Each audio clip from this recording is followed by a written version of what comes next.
busca aí um pouquinho para cima que vocês vão ver, tá legal? Então vamos acompanhar um pouquinho a aula aí pelo esquema. Já tem alguém gravando, não é? Pessoal, podem gravar, mas a imagem da minha barba é proibido utilizar, tá? Fiquei sabendo de gente que está editando, tirando um pedacinho da minha aula e usando a imagem da minha barba para ganhar dinheiro, e as pessoas pagam caríssimo, caríssimo, não é? Para ter acesso à minha barba. Agora, aluno que está fazendo isso, eu já consegui mandar 3 para Bangu 1, tá? Colegas de vocês aí conseguiram autorização, estão assistindo essa aula remota de uma cela lá no Bangu 1. Eu não vou falar quem é, porque a Ingrid não me autorizou a dizer que é o caso dela. Tudo bem aí, Ingrid, em Bangu 1? Quase lá, mas ainda não, professor. É?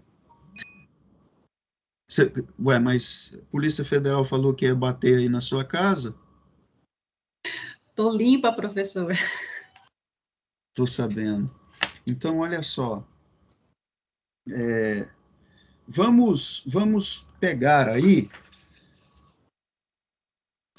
a conjuntura histórico-cultural desse cara, do Vygotsky, não é? Vou abrir aqui. Se quiser ir completando as anotações aí, ó, vai olhando o texto e vai completando também, vai olhando o esquema e vai completando isso também no papel aí, do jeito que você quiser anotar, não é? Ou usando o próprio slide para anotar no slide, eu acho que é mais interessante. Então, vamos falar da conjuntura histórico-cultural e suas influências teóricas e filosóficas sobre esse teórico, não é? Lev Vygotsky, tá? Muito bem. Ele nasceu em 1896 e morreu em 1934. Viveu pouco, não é, pessoal? Viveu pouco porque tinha tuberculose, tá? Ele nasceu na Bielorrússia e, na época, a tuberculose era uma sentença de morte, não havia um tratamento eficiente. Ele sabia que ele iria morrer e, por isso, ele acelerou muito a escrita dele, não é? Ele produziu muito para um cara que viveu tão pouco, viveu menos de 40 anos, né? Produziu muito, tá? Hoje você já tem uma grande parte da obra dele. Em Cuba existe uma coleção de obras completas dele, traduzidas para o espanhol. Em português já tem bastante hoje, mas ainda falta muita coisa para ser traduzida, tá? Então, ele é um cara que nasceu na Bielorrússia, ele é judeu de nascimento, tá? A formação dele era mais na área de direito, ele estudou mais direito e acabou indo para a discussão da psicologia, tá? Uma característica importante da teoria dele é que ele está no contexto da Rússia revolucionária, não é? Ele começou a produção dele, assim, mais importante, não é? Na década de 20 e foi até um pedaço da década de 30 do século passado, claro, não é?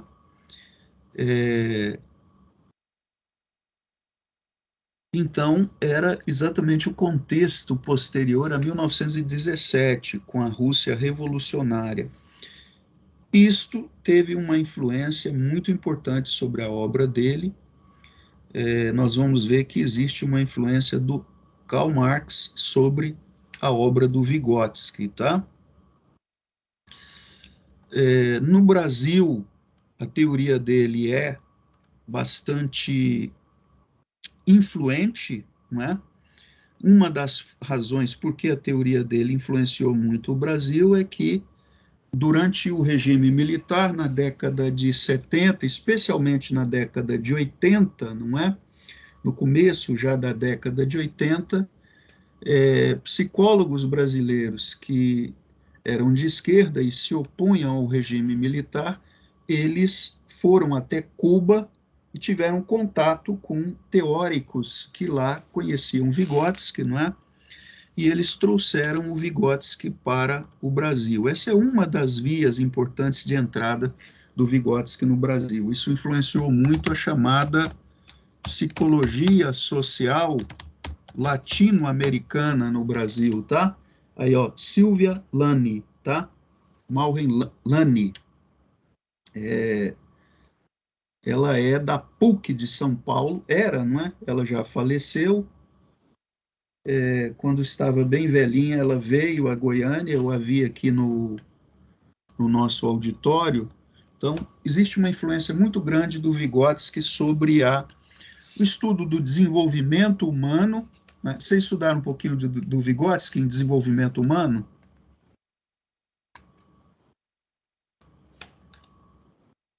Alô?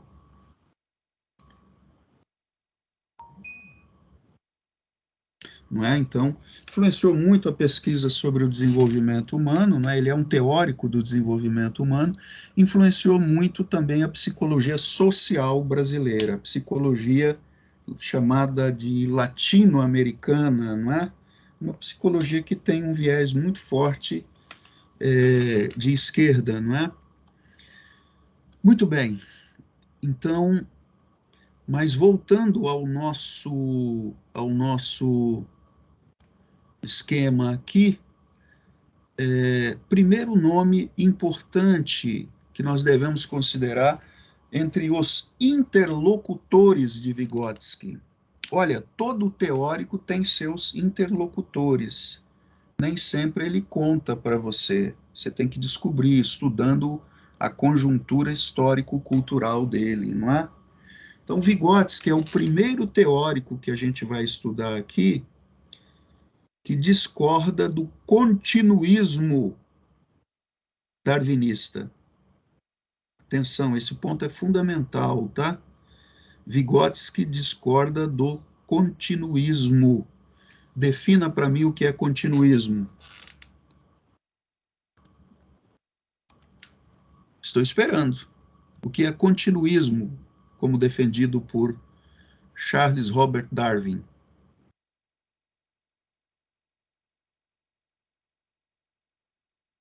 Alô? Assim não dá, né, gente? Não quero falar com a tela de um notebook. Quero falar com vocês.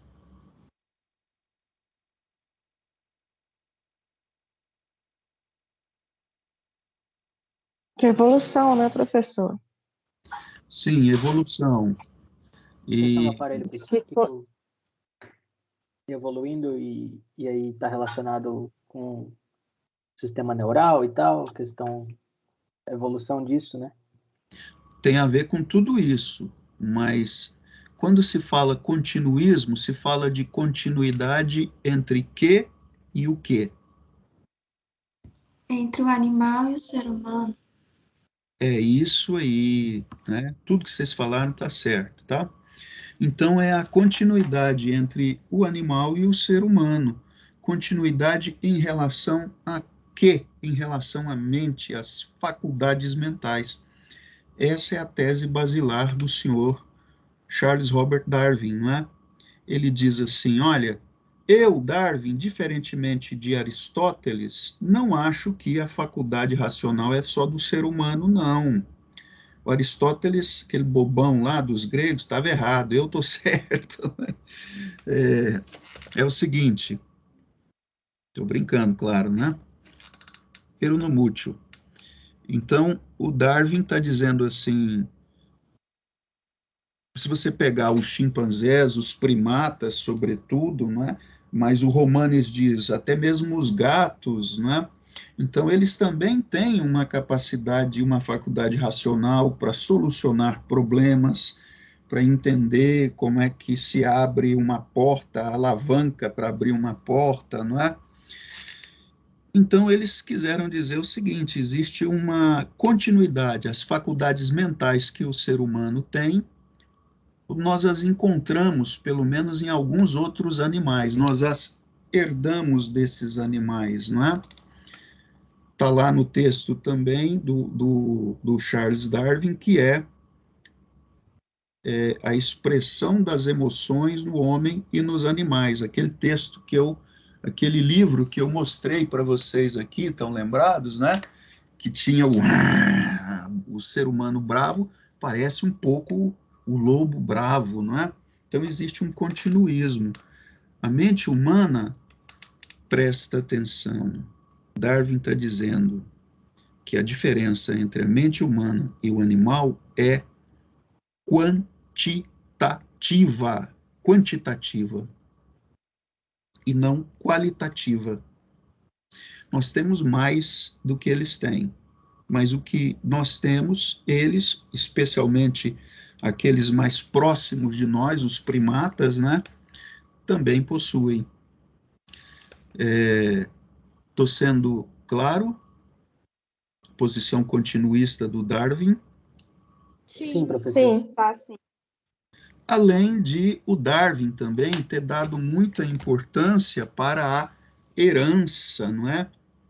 Por exemplo, para o Darwin, a compaixão não é o resultado de um contato do indivíduo com a cultura. A compaixão é um instinto, vocês lembram disso, não é?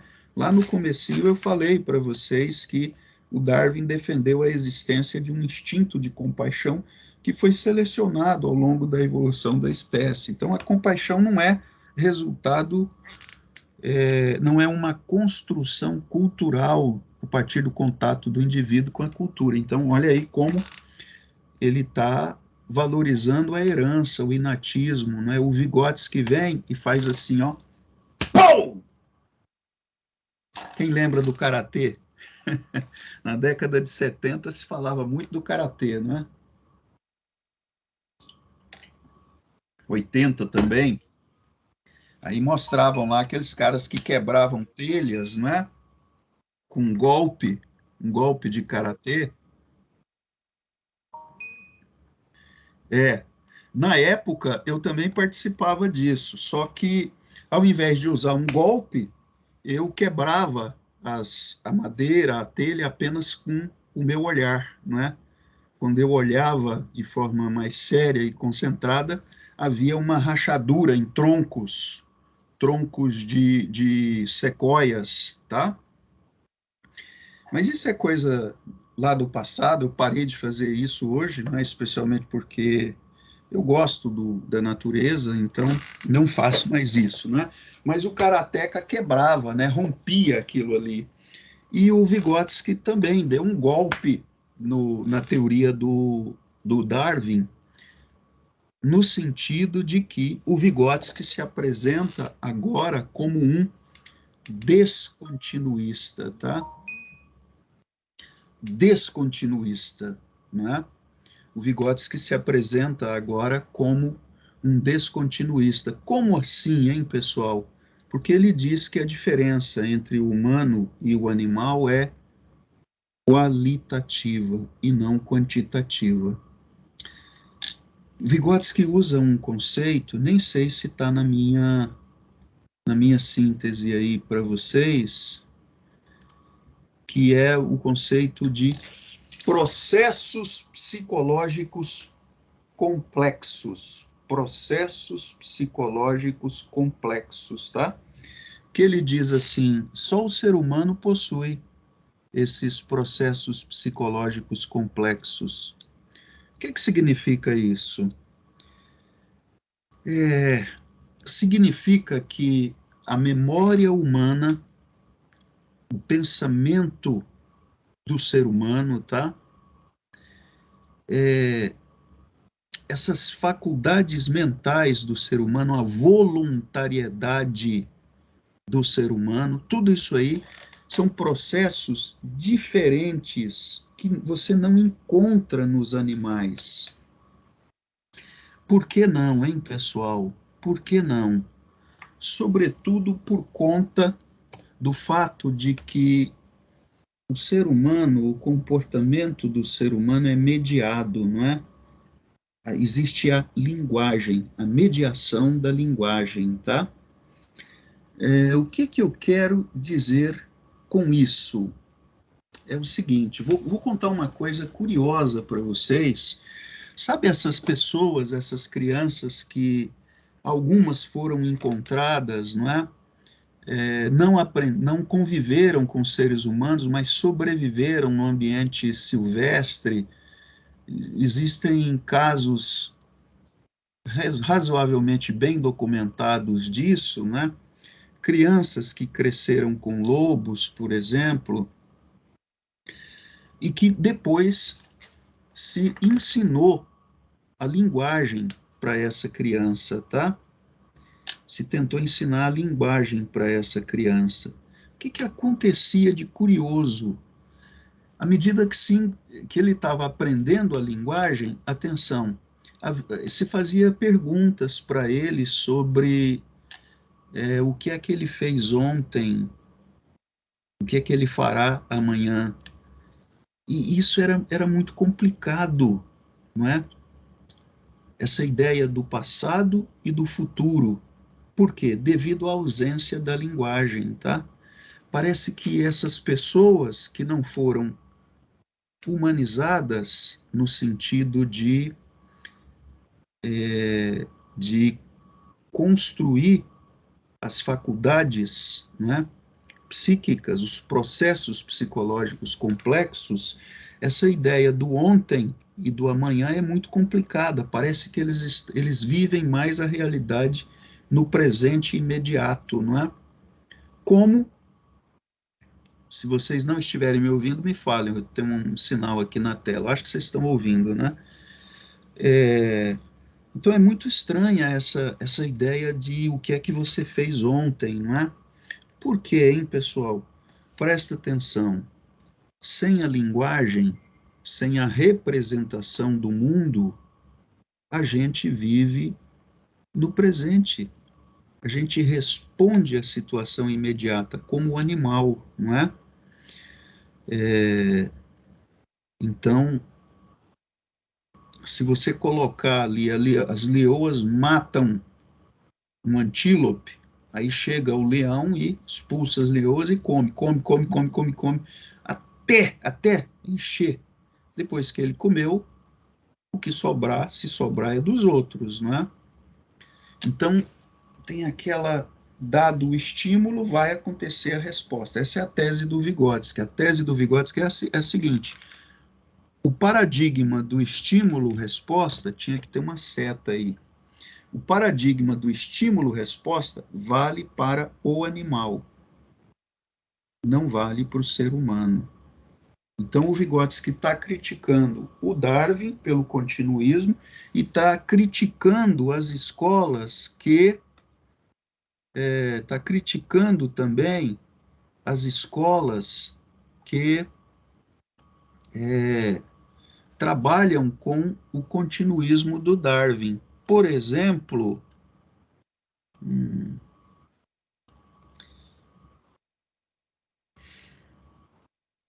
tá faltando, por exemplo,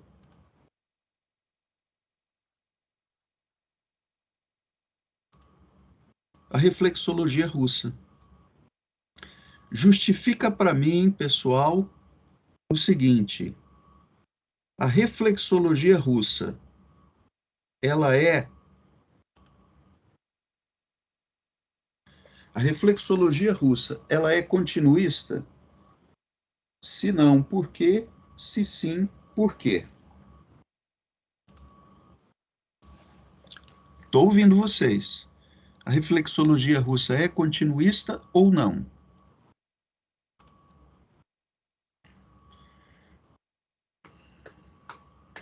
Alô? Pelo menos fala não sei, para eu poder ir adiante. Não sei. Eu acho que ela é, né? Eu acho que ela é também, professor. Por quê? Explica para mim. Tá certo, ela é. Tá correto. Por que que ela é continuista? Porque ela vai se basear no estudo dos reflexos, né? Melhoramento genético também.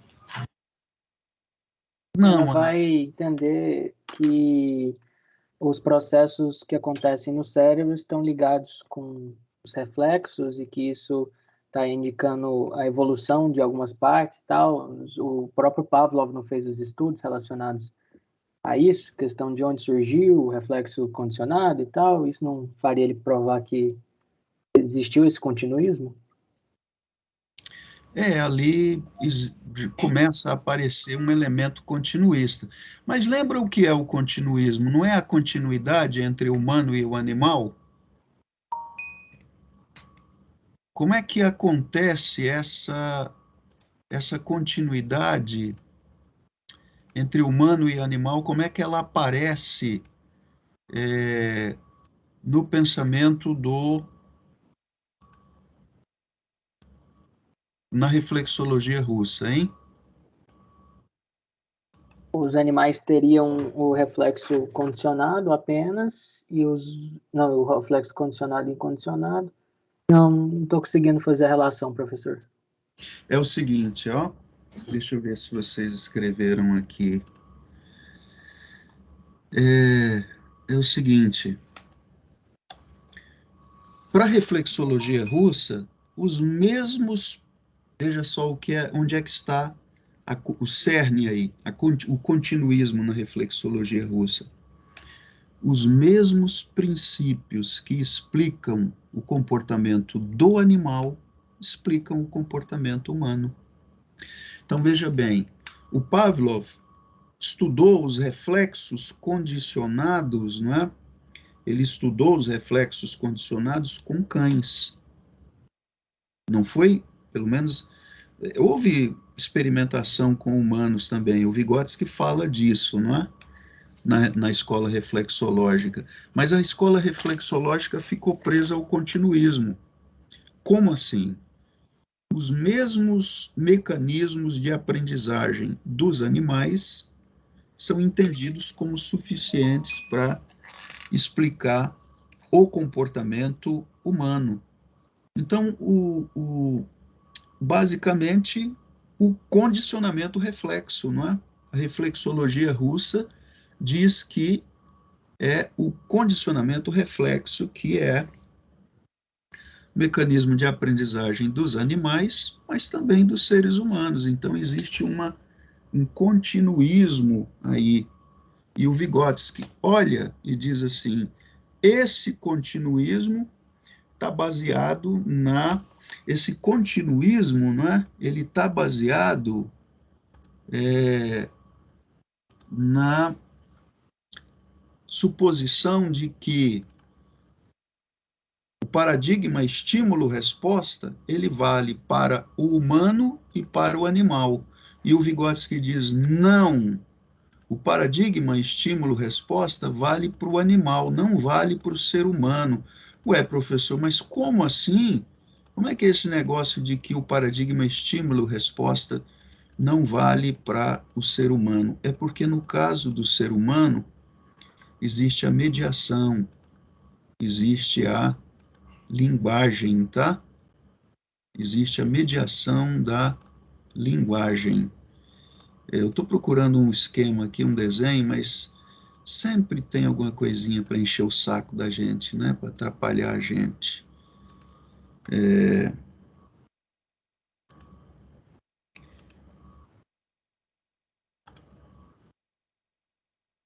Vocês assistiram o filme? Alguém assistiu o filme? Não, não é o desenho do gorila, não. Alguém assistiu um filme chamado O Livro de Eli? Assistiram, pessoal? Eu não.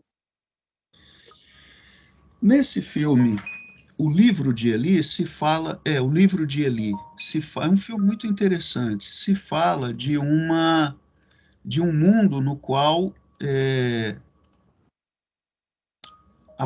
as bombas explodiram, né?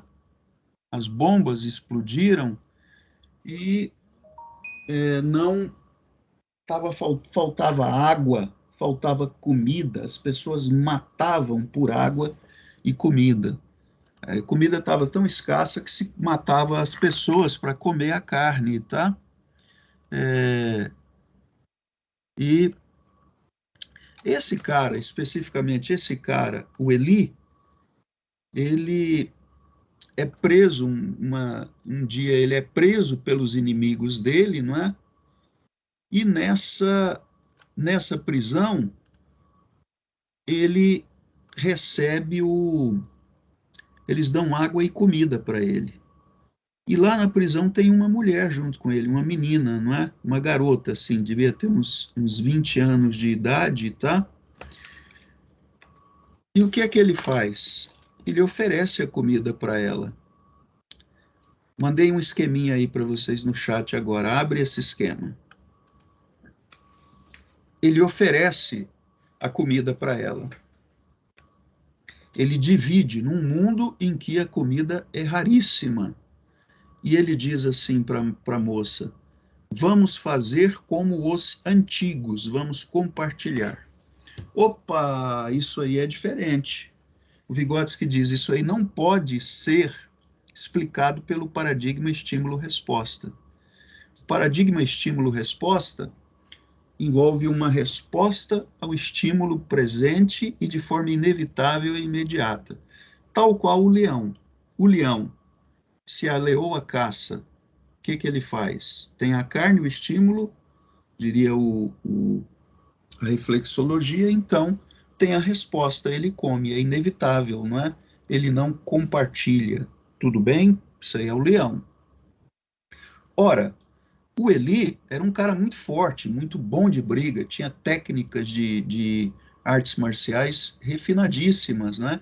Então ele não, a moça não tinha condição, ela era fisicamente mais frágil do que ele e não tinha condição de enfrentá-lo num combate, não é? E ele divide a comida com ela. E o Vygotsky nos diz: então o paradigma estímulo e resposta não serve para o ser humano que se constrói nas interações sociais. O que é que o ser humano tem? O que é que o ser humano tem que permite a ele fazer isso que é diferente do leão? E estão me ouvindo? Sim, Oh, professor. Deu uma porcaria. falhada, mas tá ouvindo.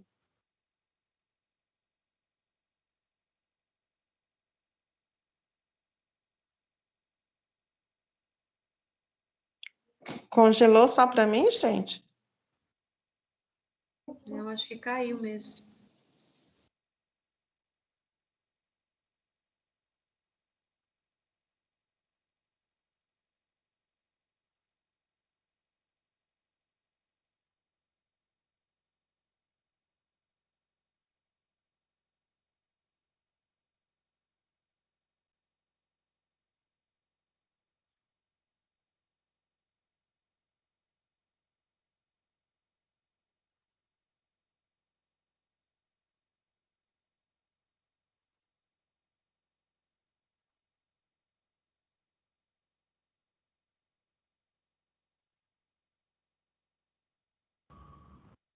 Voltei, né?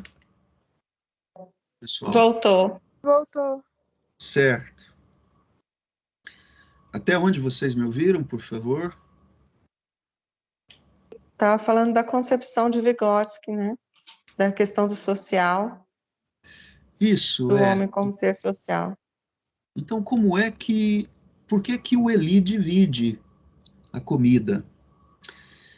É porque o Eli é capaz de um autocontrole, ele tem a função da voluntariedade, não é? Quer dizer, ele é capaz de dominar o instinto dele. E como é que isso aconteceu? Agora imagina você